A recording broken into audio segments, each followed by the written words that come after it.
कहबी कौन ये मंच सांगे मोर बहुत दिन कला लुचि रही जिते पुरी की आसुली मत कई चिन्ह नथिले जानी नथिले सेठी मोर गोटे गोला बेली बंधु यही टाउन हॉल आम पेपर पारिकिना शोली आज यही टाउन हॉल यही श्रीक्षेत्र कला नाचबली अनुष्ठान मत डाकिकी जो सम्मान देछि से मो चिर उपकृत आती आसी जे एठी जोठी दिने मु पेपर पारिकी शोली आज से मोर गोटे सिनेमा प्रदर्शन करने को जाऊँगी सिनेमार ना हूँ समय कह किए कहार मार्च 24 तारिख रविवार दिन यही मार्च 24 तारिख रविवार दिन तेणु आपण मान समस्त को अनुरोध आपण आसतु चलचित्र टी देखु तापर आज्ञा मंतव्य दिंतु छोट प्रयास टी करिछि निर्देशना देछि आपण माने मो अभिनय देखिचंती एक मो निर्देशना देखतु जय जगन्नाथ पुरी तो मोर सब गोटे आकर्षणीय स्थान सी जगन्नाथ जोटी श्रीक्षेत्र जी स्वयं जगन्नाथ आमर इष्ट देवता कुल देवता विग्रह रूप से कहते कथा जगार माने से गोटे धाम माटी अच्छी माटी जो जो मैंने अच्छा समस्ते जगन्नाथ प्रतिनिधि सेवक केवे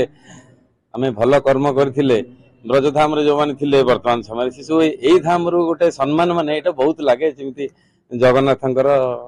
बाहु छाया तले घंट घोड़े थिला भाया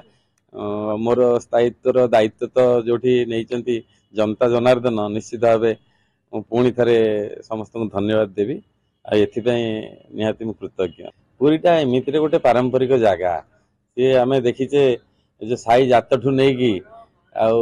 जमी कह जाए जो जगह घर ये सब बहुत जोटा कि बाहर कौटी ना ठाकुर बाकुर जगह से समय समस्ते मु पिला बेले देखी भजन समारोह हुए बहुत जातीय स्तर संगीतकार माने गीतकार माने कंठशिल्पी माने आसंती आटा देखापी आम समस्त भितर गोटे व्याकुलता थी पुरी माटी निजे कला को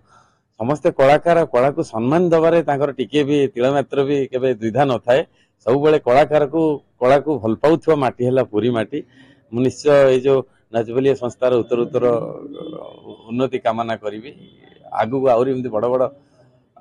योजना करी आहरी कलाकार मान एमती सम्मानित कले उत्साहित हेबे। मु सूर्य दास नाचबलिया डांस एकेडमी सेक्रेटरी ये प्रोग्राम आवाहक मु आमर श्रीक्षेत्र सन फास्ट करी पुरी रे मु फास्ट एडा आरंभ करलु आमे जेतु थिएटर आर्टिस्ट को नहीं कि लुकायित से कला प्रतिभा को नहीं कि आम एडा प्रयास करछु आम टीम प्रयास करछि आ बहुत विशिष्ट कलाकार मैंने भी आसते गहन आसते थिएटर आर्टिस्ट भी रही है छोट छोट कलाकार मैंने असंती नृत्य प्रदर्शन भी करेंगे प्रथम थर जोटा प्रयास करूँ एटा भी बहुत आगू आम करुँ जगन्नाथ प्रभु प्रार्थना करुँची।